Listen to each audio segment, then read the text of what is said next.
Hello friends, मैं हूं अजीज शेख। आप देख रहे हैं movie stock movie explain channel, जिस पर आज मैं एक्सप्लेन करने वाला हूं paranormal activities next of kin film को, जो कि पैरानॉर्मल एक्टिविटीज के यूनिवर्स की एक नेक्स्ट चैप्टर है। यानी कि क्रिएटर्स अब भी चाहते हैं कि पहले की पैरानॉर्मल एक्टिविटी फिल्म इस फिल्म की कहानी से जाकर कनेक्ट हो। जिन पहले फिल्मों की टाइमलाइन की वीडियो आपको मेरे ऊपर दिए गए आई बटन पर दिख रही होगी, जिसमें मैंने इस फिल्म के यूनिवर्स की पहले की सारी फिल्म की टाइमलाइन को स्टोरी के साथ एक्सप्लेन किया है। और अब इस नेक्स्ट चैप्टर में हमें अगेन टाइटल के ही हिसाब से एक बिल्कुल ही अलग कहानी दिखाई जाने वाली है, जिस कहानी का पूरा फोकस मार्गो नाम के कैरेक्टर पर है, जिसे अभी अपनी बायोलॉजिकल फैमिली के बारे में पता चला है और वो उन सभी से मिलने के लिए काफी ज्यादा एक्साइटेड है। लेकिन इस जर्नी में मार्गो और उसके दोस्तों के साथ क्या क्या होता है, ये फिल्म हमें वही बताती है, वो भी एक ओपन एंडिंग के साथ, जो कि क्लियरली इस फिल्म के सीक्वल के आने के हिंट देते हैं। कैसे, तो इस वीडियो में मैं आपको वो सारी की सारी डिटेल देने वाला हूँ, और हाँ, फिल्म की कहानी की रिकेप की भी, जिसमें आप और बिल्कुल भी टाइम ना वेस्ट करते हुए एक मेजर स्पॉइलर वार्निंग के साथ चलिए शुरू कर देते हैं इस वीडियो को। लेकिन उससे पहले एक छोटी सी रिक्वेस्ट भी, जो है इस चैनल को सब्सक्राइब, वीडियो को लाइक और शेयर करने की।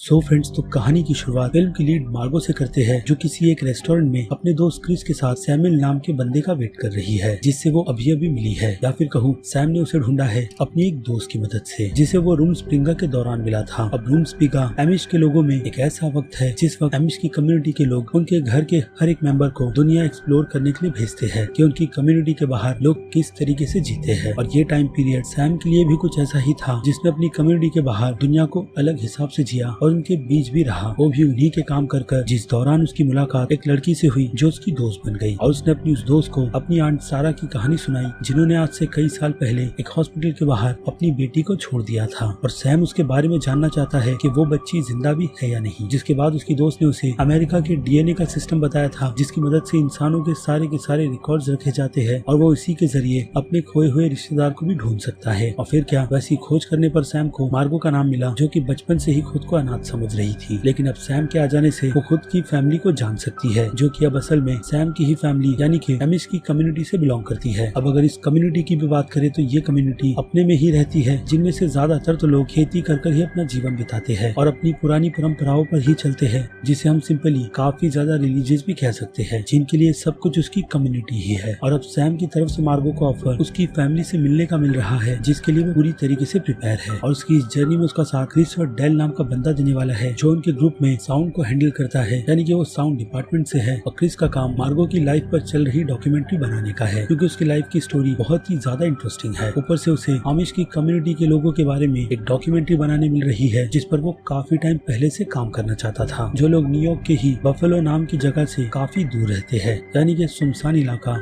जिस बारे में मैं आपको बता चुका हूँ। इसके अलावा बात करें मार्गो और उसके दोस्त क्रिस की, तो वो लोग स्कॉटडेल एरिज़ोना से हैं, जहाँ से अब उनकी जर्नी उन्हें एक अननोन एडवेंचर पर ले जा रही है। जिस विलेज में एंटर करते के साथ में ही वो लोग कुछ लोगों को आज भी पुरानी चीजों को ही यूज करते हुए देखते हैं, खास करके ट्रैवलिंग के वक्त, जिनसे उन्हें आइडिया लग जाता है कि वो लोग किसी पुराने टाइम में आ गए हैं, जहाँ पर आमिश के लोग इलेक्ट्रिसिटी तक यूज नहीं करते और उनका जीवन काफी साधारण चलता है। और वो सभी काफी ज्यादा स्ट्रिक्ट भी होते हैं, जिस बारे में मार्गो और उसके दोस्तों को बिल्कुल भी नहीं पता था। जिनकी ट्रैवलिंग की रात हो जाती है और बेलर्स फैमिली उन सभी का बिल्कुल भी वेलकम नहीं करती और उन सभी को सुबह के वक्त आने के लिए कहती है, जिस बात के लिए सैम उन्हें कन्विंस करता है, बट भी वो लोग उसकी बात नहीं मानते। यानी अब उनके पास दूसरा और कोई ऑप्शन सिवाय होटल में रुकने के अलावा नहीं, जहाँ पहुँचने के बाद मार्गो को यह एहसास होता है कि उनके होटल के बाथरूम में कोई है। और ऐसा ही होता है क्योंकि उसे बाथरूम में एली नाम का बच्चा मिलता है, जो उन्हीं के साथ उनकी वैन में बैठकर यहाँ पर आ गया, जिसे वो लोग उसी रात बेलर्स फैमिली को लौटाने के लिए चले जाते हैं, जिनसे खुश होकर उस घर के लिए जेकब उन्हें घर में ही रुकने की कंफर्मेशन दे देते हैं, वो भी उनके सारे के सारे रूल्स के साथ, जिस रूल में वो लोग अपनी डॉक्यूमेंट्री बना सकते हैं। लेकिन उसी रात वो लोग जंगल के बीच जाते हुए कुछ लोगों को भी देखते हैं, जिसे लेकर वो सभी काफी ज्यादा कंफ्यूज है। और अगली सुबह वो लोग इस बारे में सैम से भी पूछते हैं, और सैम उन्हें बताता है कि वो लोग रात को बेयर हंटिंग के लिए गए थे, जो इन विलेजेस के लिए आए दिन किसी न किसी तरीके की मुसीबतें खड़ी करता रहता है। इसलिए उसे भगाने के लिए आधी रात को इस तरीके के काम किए जाते हैं, जिनकी अब उन्हें आदत डाल लेनी चाहिए। और उसके बाद उनकी जर्नी आमिश के लोगों मार्गो के कल्चर और उन्हें समझने की शुरू हो जाती है, जैसे कि वो लोग अपने रहने के लिए क्या काम करते हैं। और सैम उन्हें वो सारी की सारी इन्फॉर्मेशन देता है कि यहाँ के ज्यादातर तो मर्द ब्लैक स्मिथ से लेकर जानवरों की देखरेख का काम करते हैं और उन सभी का ध्यान रखते हैं, जिनमें से एक जगह पर जहाँ सभी जानवरों का चारा रखा जाता है और वहाँ पर काफी बड़ी सी मशीन सूखी घास काटने के लिए है, जिन्हें चारा बनाकर सभी जानवरों को खिलाया जाता है। जिस जगह को मार्गो अपने दोस्तों के साथ ऊपर की तरफ से देख रही थी और उस जगह के फोटो खींचने के चक्कर में मार्गो उसी जगह से नीचे उस चारा काटने वाली मशीन पर गिरने वाली थी,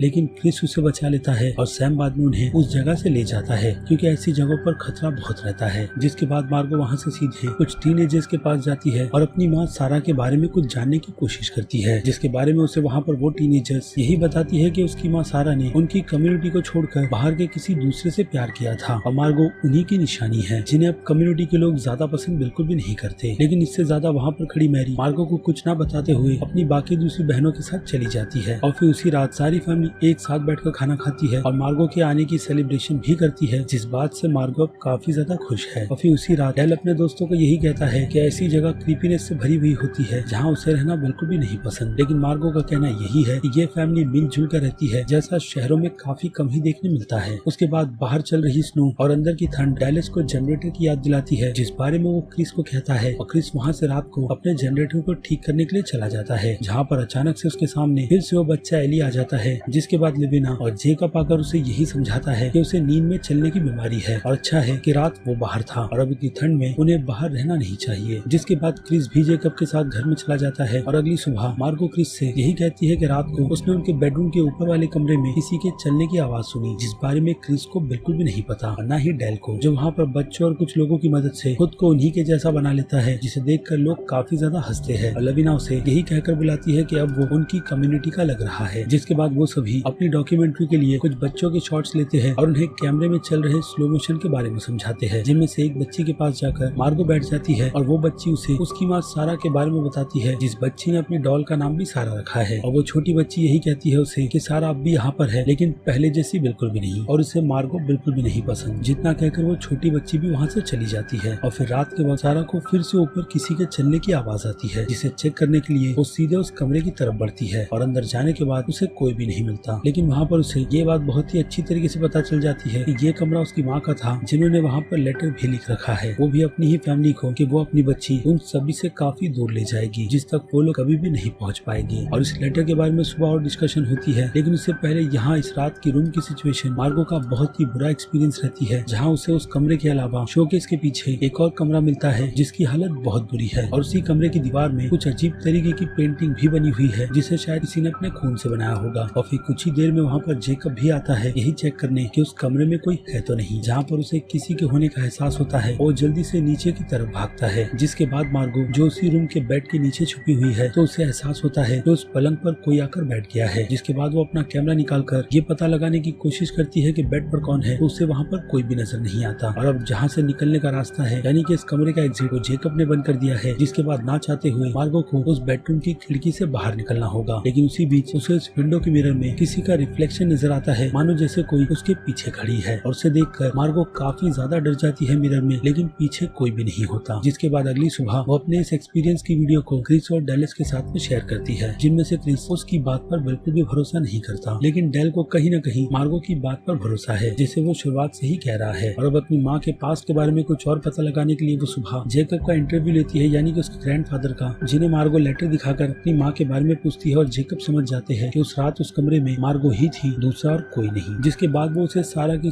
सारी वही स्टोरी बताते हैं जिस बारे में मैं आपको बता चुका हूँ। तो वैसा करने के बाद सारा को जो सबसे बड़ी पनिशमेंट मिली थी, जिसे यहाँ के लोग शून कहते हैं, यानी कि उसे अकेला छोड़ देना, जिससे कम्युनिटी के कोई भी लोग बात नहीं करते और वो अपनी जिंदगी इस विलेज में उन लोगों के साथ तो बिता सकती है, लेकिन बिल्कुल अकेले, जो चीज उन विलेजर्स के लिए बहुत ही बुरा एक्सपीरियंस है, जिससे सारा को गुजरना पड़ा। जिस बात को सुनकर मार्गो थोड़ा अपसेट हो जाती है। और फिर अगले सीन में हम क्रिस को उसके कैमरे ड्रोन को उड़ाते हुए देखते हैं, जिसे एक्सप्लोर करते हुए वो जंगल के बीच एक चर्च को नोटिस करता है जो घर से काफी दूर है। और फिर वो अपने दोस्तों को भी इसकी अपडेट देकर उन्हें उस जगह पर ले आता है, लेकिन वो लोग उस चर्च के अंदर नहीं जाते, भले से ही डेल उस चर्च के दरवाजे को खोलने में कामयाब क्यों ना होता हो। लेकिन जेकब के वहाँ आने से उनका ये प्लान पूरी तरीके से फेल हो जाता है, क्योंकि जेकब उन्हें क्लियरली वार्निंग देता है कि ये चीज कैमरे में ना तो रिकॉर्ड होनी चाहिए और ना ही यहाँ पर आना उन्हें अलाउड है। जिसके बाद वो सभी जेकब के साथ फिर से घर पर लौट जाते हैं। और फिर दोपहर के लंच के बाद वो सभी फिर से परिवार की बाकी दूसरी एक्टिविटीज को अपने कैमरे में कैद करना शुरू करते हैं, जहाँ पर बैठी एक बूढ़ी औरत अपनी ही धुन में खोई हुई होती है। वो भी इतना कि उसे ये नहीं पता चलता कि उसने अपने हाथों को काट लिया है, यानी कि वो अपने माइंड का कंट्रोल खो चुकी थी। जिसके बाद उसी रात सभी का रिएक्शन खाते वक्त बहुत ही ज्यादा डिफरेंट होता है और सभी एक दूसरे को बस उड़ ही रहे होते हैं, यानी कि अब यहाँ पर सिचुएशन पहले जैसी बिल्कुल भी नहीं रही मार्गो और उसके दोस्तों के लिए। और फिर आधी रात के बीच क्रिस को बाहर से किसी जानवर की चिल्लाने की आवाज आ रही है, जिसके बाद वो मार्गो को उठाता है और वो लोग आम जाकर यही पता लगाने की कोशिश करते हैं कि असल में चल क्या रहा है। जहाँ जाने के बाद वो लोग नोटिस करते हैं कि जेकब और परिवार के कुछ लोग एक गोट की डिलीवरी का वेट कर रहे थे, जिसे गोट बेबी बिल्कुल भी नॉर्मल पैदा नहीं होता, बल्कि उनके 2 सर होते हैं, जिस बात से बेलर्स फैमिली बिल्कुल भी खुश नहीं। और फिर क्या वो लोग उस गोट बेबी को मार देते हैं बिना किसी टाइम को वेस्ट किए। जिसके बाद जेकब की बहन लिबोना वहाँ आकर उसे यही बताती है कि ये सब कुछ शुरू हो चुका है, जिसके असर हमें बहुत ही जल्दी नजर आ रहे हैं, क्योंकि पहले एलाई यानी कि बच्चा, उसके बाद बूढ़े और अब ये जानवर। लेकिन मार्गो को वहाँ पर समझ नहीं आता कि वो लोग किन चीजों के बारे में बात कर रहे हैं और उन्हें ऐसा लगता है कि जेकब ने उन्हें वहाँ पर छुपा हुआ देख लिया है, लेकिन ऐसा कुछ होता नहीं और वो लोग वहाँ से निकल जाते हैं यही चेक करने के लिए कि उस मरे हुए गोट बेबी को वो लोग एक्चुअल में लेकर कहाँ जा रहे हैं। और उनका शक बिल्कुल सही निकलता है, क्योंकि वो लोग उस मरे हुए गोट बेबी को उसी चर्च के अंदर ले जाते हैं, जिसकी अगली सुबह वो लोग सैम से इस बारे में पूछताछ करते हैं कि ये सब कुछ चल क्या रहा है। और सैम की नसीहत उन तीनों के लिए यही होती है कि वो लोग बस अपनी डॉक्यूमेंट्री पर फोकस करें, बेलर्स फैमिली में चल रही उन सभी के सभी सिचुएशंस पर बिल्कुल भी नहीं, जिन्हें बस उन्हें इग्नोर ही करना चाहिए, वरना चीजें आगे चलकर उनके लिए काफी ज्यादा बुरी रहेगी। लेकिन मार्गो और उसके दोस्तों के दिमाग में कुछ न कुछ तो चल रहा है और वो लोग एक सही समय का वेट करते हैं, वो भी तब जब घर के सभी बड़े मेंबर्स मार्केट में घर की चीजों को सेल करने के लिए चले जाएं, जो सभी चले भी जाते हैं, यानी कि घर में अब ज्यादा लोग नहीं। जिसके बाद वो लोग डेल को सैम को बिजी रखने के लिए कहते हैं और वो लोग वहाँ से सीधे चर्च चले जाते हैं, जहाँ जाने के बाद उनका सबसे पहला क्वेश्चन तो यही होता है कि ये जगह चर्च जैसी तो बिल्कुल भी नहीं दिख रही, बल्कि उससे भी काफी ज्यादा वियर्ड है, जहाँ पर किसी तरीके के कुछ सिंबल्स बने हुए हैं और साथ ही साथ उस जगह की छत पर रस्सी भी लटका कर रखी गई है। लेकिन सैम ये पता लगा लेता है कि ये रस्सी असल में उस चर्च के बने हुए बड़े से गड्ढे में जाती है, जहाँ रात उन लोगों ने पहुंचकर उस बेबी गोट को फेंका होगा। और फिर सैम की नसीहत इस जगह से निकलने की होती है, लेकिन मार्गो को सच का पता लगाना है, जिसके लिए वो उन रस्सियों की मदद से उस बड़े से गड्ढे के अंदर जाने का डिसाइड कर लेती है, जो गड्ढा काफी गहरा है। और एक पॉइंट पर उतरने के बाद मार्गो ये नोटिस करती है कि उस गड्ढे के आसपास कई सारे क्रॉस को बांधा गया है, जिसका मतलब मार्गो को बिल्कुल भी समझ नहीं आता। और फिर वो एक पॉइंट पर उस गड्ढे के एंड में पहुंच जाती है, यानी कि केव में, जहाँ कुछ ही सेकंड्स रुकने के बाद उसे किसी के चिल्लाने की आवाजें आती है, जो धीरे धीरे उसकी तरफ बढ़ रही है। जिसके बाद वो क्रिस को ऑर्डर खुद को ऊपर खींचने का देती है और क्रिस जल्दी से उसे ऊपर खींचता है। जिसके बाद वो लोग अपने कमरे में बैठकर इसी बात की डिस्कशन कर रहे होते हैं कि असल में उस चर्च के अंदर बना वो बड़ा सा गड्ढा कहाँ जाता है और अंदर कौन चिल्ला रहा है, जिस बात पर अब भी बिलीव क्रिस बिल्कुल भी नहीं कर रहा। और फिर डेलस और क्रिस मिलकर ये चेक करते हैं कि उनकी कार चल भी रही है कि नहीं, क्योंकि उन लोगों को अभी इस जगह से निकलना है, लेकिन ठंड मौसम के कारण उन लोगों की कार बिल्कुल भी स्टार्ट नहीं होती। जिसके बाद वो दोनों डिसाइड करते हैं कि वो लोग यहाँ से सीधे टाउन जाएंगे और अपने कार की नई बैटरी लेकर आएंगे, जिसके लिए उन्हें अच्छा खासा ट्रैवल करना होगा। और इसी बीच मार्गो जेकब के कमरे में जाकर खुद का एक ऐसा राज पता लगा लेती है, जिससे अब वो बहुत ही ज्यादा हैरान है, क्योंकि जेकब के कमरे में उसे एक लैपटॉप मिलता है, जिसका कनेक्शन नेट से है और उस लैपटॉप में मार्गो की सारी हिस्ट्री है। यानी कि जेकब और उसकी फैमिली मार्गो पर कई सालों से नजर रख रहे हैं, यानी कि मार्गो कभी खोई ही नहीं थी और उनकी नजर उस पर हर वक्त बनी हुई थी। और अब इससे मार्गो और भी ज्यादा डर जाती है कि वो फैमिली उसे बचपन से फॉलो कर रही है, लेकिन कभी उसे लेने नहीं आई। लेकिन अब अचानक से सैम उससे आकर मिलता है और उसे सीधे इनवाइट अपने घर पर भी करता है। अब वो ये सारी की सारी बात इसको बताती है, जिन्होंने अपना डिसीजन यहाँ से जल्द निकलने का ले लिया है। लेकिन जेकब के आने के बाद जेकब उनसे पूछता है कि क्या सिचुएशन है, जिसका जवाब मार्गो ना में देती है। और फिर बाहर जाकर वो सभी डिस्कस करते हैं, जिस बारे में मैं आपको ऑलरेडी बता चुका हूँ। लेकिन उसी रात मार्गो और उसके दोस्तों के कमरे का दरवाजा खुला है और बाहर किसी के चलने की आवाजें आ रही है। लेकिन जब वो अपने दोनों दोस्तों को उठाती है तो उनकी नींद बिल्कुल भी नहीं टूटती, मानो जैसे उन्हें किसी ने नींद की दवाई दे दी है। और इसका पता हमें तब चलता है जब मार्गो अपने कमरे की खिड़की से बाहर बेलर्स फैमिली के मेंबर को देखती है और फिर अचानक से उसके कमरे में कोई अनजान एंटिटी आकर मार्गो पर हमला कर देती है। लेकिन अगली सुबह मार्गो काफी अजीब बिहेव कर रही थी और डेल उसे बताता है कि उसे पीरियड्स आए हैं, यानी कि मार्गो 16 से ऊपर की हो चुकी है। और हमें यहाँ पर हमारे उस सवालों का जवाब भी मिलता है कि बेलर्स फैमिली असल में किस मौके का इंतजार कर रही थी। जिसके बाद वो लोग घर के डॉक्टर को बुलाकर जेकब और क्रिस को यही कहते हैं कि उसे बस आराम की जरूरत है और वो ठीक हो जाएगी। लेकिन अब उनकी बातों पर वो लोग बिल्कुल भी भरोसा नहीं करते, इसलिए उनकी बैटरी की जर्नी शुरू होती है, जहाँ तक जाने के लिए उन्हें लीव एक पोस्टमैन देता है और साथ ही साथ उन्हें सच भी बताता है उन्हीं बेलर्स फैमिली का, क्योंकि वो इस एरिया में सब पिछले 40 से 50 साल से कर रहा है और आमिश की जितनी भी कम्युनिटी कम्युनिटी के लोगों से वो मिलता है वो सभी काफी फ्रेंडली है, लेकिन बेलेस फैमिली बिल्कुल भी नहीं, जो एक्चुअल में आमिश कम्युनिटी के नहीं है। और ये बात वो बिल्कुल दावे के साथ कहता है और उन्हें एक नसीहत भी देता है कि उन लोगों को उस फैमिली से दूर रहना चाहिए। ऑफिस स्टोर पहुंचने के बाद डेल और जेकब स्टोर के इंटरनेट का यूज करते हैं और उस चर्च में लिखे गए एक नाम को इंटरनेट पर सर्च करते हैं, वो भी क्रिस के कहने पर, जहाँ क्रिस अपने दोस्त डेलिस को आसमाडूस नाम डालकर सर्च करने के लिए कहता है। जिसके बाद हमारे उनके सामने सारी चीजें पूरी तरीके से क्लियर हो जाती है कि ये फैमिली इस नाम के अकॉर्डिंग इस डीमन को सर्व करती है, जिसकी पकड़ हेल के पूरी 9 चीजों पर है, जिनमें हवस, हिप्नोटिज्म, सफरिंग और गुस्से जैसी चीजें शामिल हैं, जिसका दूसरा नाम प्रिंस ऑफ द डीमन भी है। उसके बाद थोड़ी और छानबीन करने के बाद उन्हें और डिटेल्स मिलती है कि विलेजर्स ने एक समय इस शैतान का क्रोध झेला है, यानी कि उसके बहकाने पर वो लोग एक दूसरे को मार रहे थे और पूरे विलेज में यही खून खराबा चल रहा था। जिसके बाद उन लोगों ने व्हाइट विच की मदद ली, जिसने एक रिचुअल के चलते उस प्रिंस ऑफ डीमन को एक औरत की बॉडी में कैद कर दिया, वो भी भगवान की चुनी हुई, क्योंकि अर्थ पर उस व्हाइट विच के अकॉर्डिंग औरतें ही पावरफुल वेपन है जो अपने अंदर किसे भी समा सकते हैं, भले से ही वो डीमन क्यों ना हो। जिस बात को हो सकता है कि पूरे 200 साल हो गए हो, क्योंकि बेलेस फैमिली इस जगह पर 200 साल से रह रही है, जिस बारे में सैम उन लोगों को डिटेल देता है तब जब वो उन लोगों को इस जगह का टूर करवा रहा होता है। और अब उस औरत की बॉडी में ट्रैप होने के बाद ये चीज जनरेशन से चली आ रही है, यानी कि वो डीमन एक औरत से दूसरी औरत में ट्रांसफर होता रहता है जिनका खून का रिश्ता रहेगा। तो यानी कि अब यहाँ पर खून का रिश्ता और 16 साल से बड़ी की एज मार्गो की है, जिस पर इस फैमिली ने नजर रखी हुई थी। इसलिए वो लोग सही वक्त वेट कर रहे थे, जो कि अब आज है,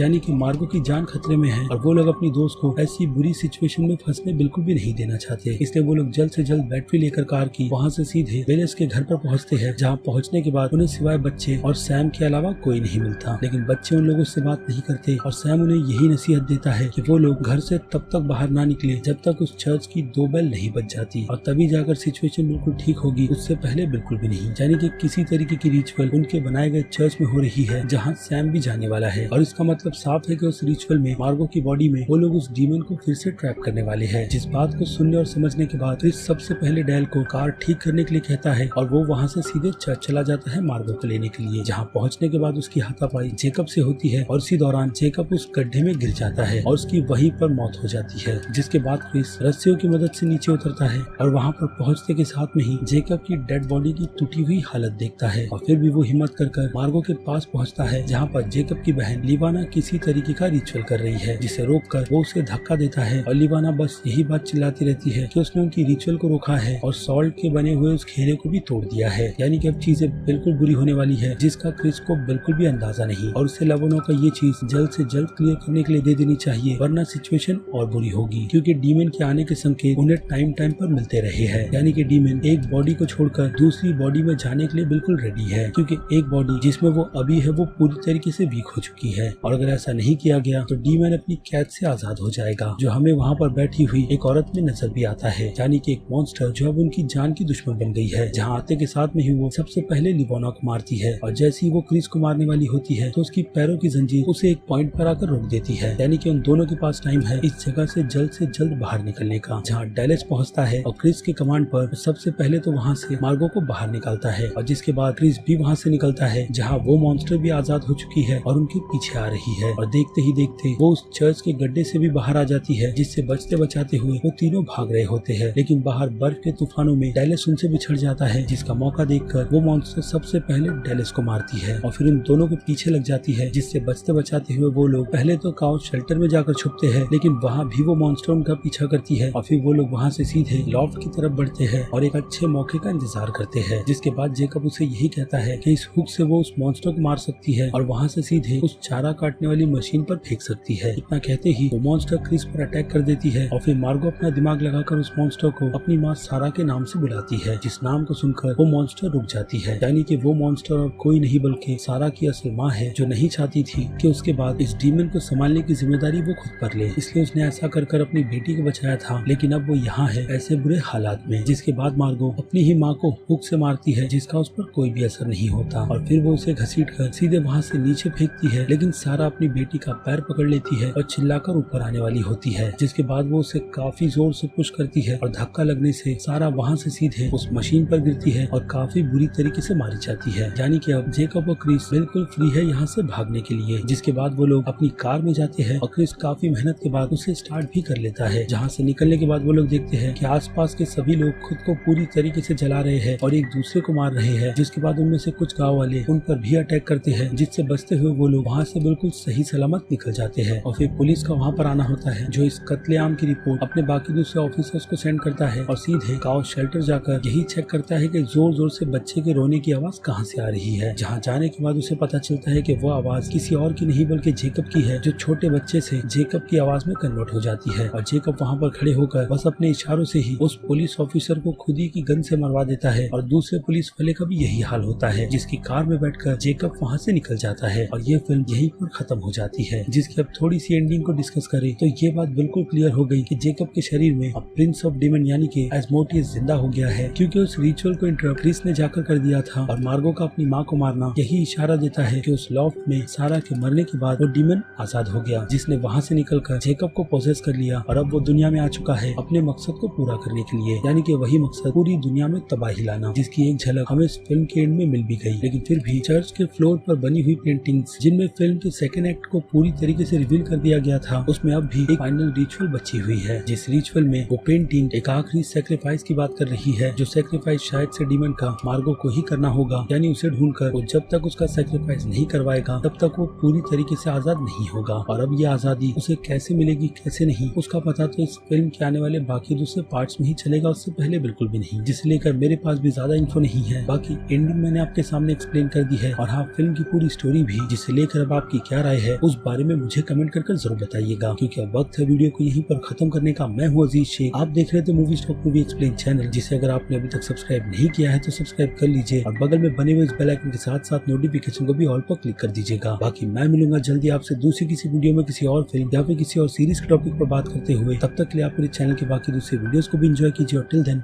बाय।